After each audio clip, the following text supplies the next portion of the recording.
I would like to thank everybody coming to my speech number 2. And just to start off, I want you guys to think about the computers of today. Think about desktops, laptops, iPads, all of that. Now, I want you to take a look at this picture. Does anybody know what this is? It's really far away. It's one of those, No. I know what it is. I can't think of the name of it. It's an abacus. Abacus. The abacus is actually considered one of the first computers to show up in history. And according to PBS.org, it was between 400 BC and 300 BC that the abacus was created. So clearly, the meaning of a computer and the appearance of a computer had changed drastically throughout history. We have all used computers at one point or another, so knowing what a computer is and many computers throughout history should relate to all of us. I have my own computer. I've also used computers extensively, so as far as using historical computers, I have not used any of them, but I have done the research on each of the computers presented here. Today I will define the word computer and present the different computers between 1800 and 1960. So what is a computer? A computer, according to Oxford Dictionaries, is an electronic device for storing and processing data according to instructions given to it by a variable program. So this first definition is what we're used to, describes the computers we use today. However, Oxford continues by stating a person who makes calculations, especially with a calculating machine, is also a computer. The second definition may cause some confusion, but basically all it's saying is once a person starts calculating on any kind of computer, it is considered, or the person is considered a computer as well. So now that we know what a computer is, we will discuss the main computers between 1800 and 1960. The first computer is the analytical machine. This was invented in the 1800s by British mathematicians Charles Babbage and Ada Bryan. It was mechanical, as you may notice, and it had to be hand cranked in order to perform calculations. And it accepted punch cards as a form of input or instructions, and it would solve complex math equations. So that's that. The second computer is the Atanasoff Berry computer, also known as the ABC. It was invented between 1937 and 1942 by Iowa State University professor Charles Atanasoff and student Clifford Berry. This machine was also considered mechanical.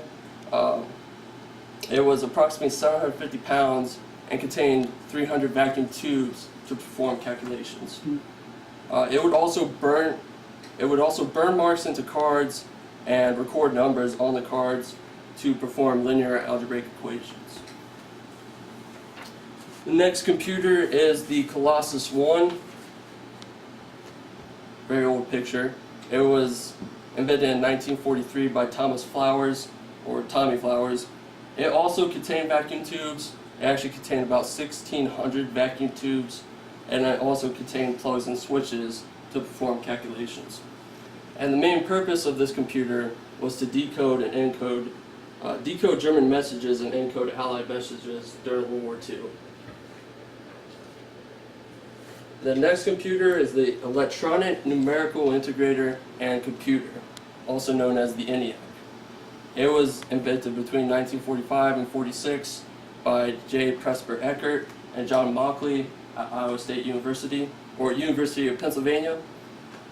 It's a pretty big computer. As you can see, it stretched off to this whole room right here.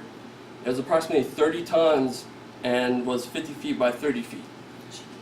It also contained 18,000 vacuum tubes, and it also had plugs and switches. In fact, it had 6,000 switches to perform calculations. The main purpose of this computer was calculations for aim, for artillery, for the military. It was actually one of the computers used for the initial calculations for the atomic bomb. The next computer is the Universal Automatic Computer, also known as the UNIVAC. It was created by the creators of the last computer, the ENIAC, and the corporation that they designed after the computer. It also accepted punch card technology as a form of input, and it had magnetic tapes to store data, actually up to 1 megabyte data at the time, which is I guess pretty awesome for their time. The use of this computer was commercially. It was made use for businesses across the United States.